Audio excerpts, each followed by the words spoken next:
What is up, people? Welcome to your 54th and hopefully the last tutorial in this little three-part series. And before I get started, I just want to tell you guys about one error that I did. I spelled listener wrong like I always do, and just change that to T-E-N-E-R. And if you have more than third grade education, you should know that, but I don't. So now we can go ahead and continue with the rest of our tutorial. So pretty much in this handling class, or the class that handles the event, what we did is we took a string variable and we set it equal to an empty string, or a string with nothing in it.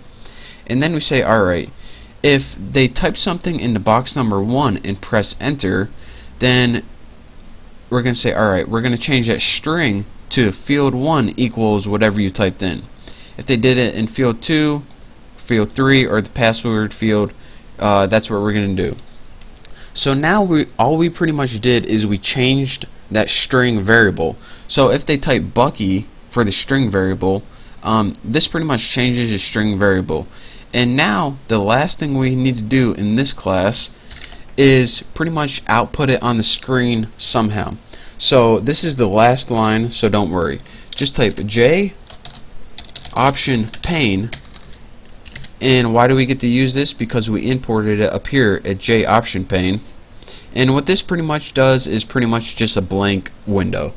And what we're going to do is show message dialog. Make sure I didn't spell that wrong too. And it's going to take two parameters. The first parameter it takes is null. Don't worry about that. It has to do with positioning. And the second one it takes is your variable you want to output in that string. So now let me walk you guys through this one last time. We imported a bunch of stuff to use that's not important. The second thing we did is we pretty much built a window using JFrame, which we did in the last tutorial. You should know how we did that. Now here we get to the good stuff. What you definitely need in order to handle events is pretty much an event handling class that implements action listener, and we built that class right here. Now once we made that class, we can create objects for that class, and we created a class, or excuse me, an object named handler. So anytime that you use this object, it's going to refer to this class right here.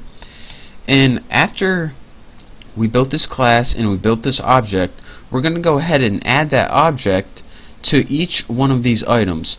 Now we gave each of these items some functionality. So before they were just sitting there, and now once you press enter on them, they actually do something. And what does has to do with this method right here. Now inside your class that handles events, you need this method and you need to call it action performed. This is a built-in method that has to do with the action listener class. This method gets executed automatically whenever an event occurs. So the event that's occurred is enter. So whenever they press enter, what's going to happen is it's going to create an empty string. It's going to test what you're going to want to change that string to, and then it's going to output it right there. So this is all the hard stuff we did right here. So copy that and do exactly as I did. Now that we made all the hard stuff, we can go ahead and just execute it like we always do. So my main thing is called apples. You can do anything you want. The first thing we're going to need to import, and the only thing, so don't worry, import javax.swing.jframe. And this just makes sure that we can use Windows in our main method right here. So now let's go ahead and start calling our object. So let's go ahead and create a new object called Bucky or whatever. And my class was named Tuna. You can name your or whatever you can name your object whatever you want, but make sure, well, you should know how to do this right now. Equals a new object from the class Tuna. And the second line we want to put is the close operation like we did before. So we're going to take that object, which is pretty much the thing we just created, that window, and set default, there we go, close operation. I was too lazy to type it all. And the argument that this is going to take, what's all this crap in my way, is jframe dot exit underscore on underscore close. And like before, this just means that whenever we hit X, we want to exit the program.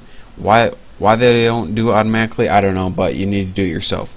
The next thing we're going to want to do is set the size of the window, and we do this by setting the size, and we're just going to set this to something like 350 by 100. I think. What the heck was that? I just had like a piece of skin in my mouth or something. Pretty disgusting. By the way, I got something really disgusting to tell you next tutorial, or if I have time at the end of this tutorial. But it's a disgusting story that I heard the other day, so I'll tell you then. Last thing we need to do is set the visibility. So set visible. I need to learn how to spell. So, and we'll just set this to true. And now let me walk you guys through this one last time. So now, make sure we don't have any errors anywhere, and go ahead and click OK, OK, and hopefully this works. And now, here is what we built. Go ahead and type Bucky, press enter. It says field 1 equals Bucky. Enter text here. Go ahead and type Freedy. Field 2 equals Freedy. Uneditable. Look this. I'm typing. Can't edit it. So go ahead and press enter in that. Uneditable. And this password, by default, if you press enter, it's my pass. But you can go ahead and change that to something like that, and then it changes to GFGDS. So I'm going to talk you guys through this one last time how this works. If you don't want to listen to me, you can go ahead and watch my next tutorial, or watch some videos of like dogs doing silly things online. But for those of you guys who really want to figure out how this works, I'm going to tell you right now. Well, let's go ahead and just skip the good stuff right here. In order to handle events in Java, you need an event handling class, and that class needs to implement Action Listener. And what Action Listener allows you to do is put that listener on something, which means, alright, I'm going to wait for an event to happen, and once it happens, I'm going to do some code. And that, once we have this class, we can go ahead and create an object. And why do we need to create an object? Well, we need to create an object because this add action listener method, it takes an object as its argument. So that's why we needed to create an object. And the object it takes as the argument is how it wants to handle that event. So why can't it just automatically know what event to handle because of this class right here? Well, sometimes you have different events in different classes, so that's why. So now, once we have this class that handles the event and the object built, we can go ahead and add some functionality to this. So what this method does is get performed automatically whenever you call this class. It's kind of like a constructor, but kind of not. So, and what this does is take the event as the argument, which is in this case the pressing of the enter button. What this does is says, alright, if event get source, which means where the thing occurred, equals item 1 if it occurred in text box item number 1, then what we're going to do is set the string equal to whatever was inside that text box. If it occurred in item 2, set the string that was equal to in that text box. If it occurred in number 3, set the string equal to what was in that text box. 4, same thing. And now, once we set our string variable to something, depending on what was inside that text box, we're just going to output it in the J option pane, which was that little checkbox, that little box at the end that pretty much just said Greg or Bucky or whatever I typed in there. So that is your tutorial on how to handle events. I'm sorry it was really long, but it was also really necessary. So guys, I hope you understand pretty much the basics of what I did. We'll be going over this a little later, so if you don't, you'll probably figure it out. But thank you guys for watching. Thank you for supporting my channel, and for all the awesome comments and some of the not so awesome ones. But again, I thank all of you guys, all of the people who watch my videos. So I can't wait to do the next tutorial, so I'll see you then.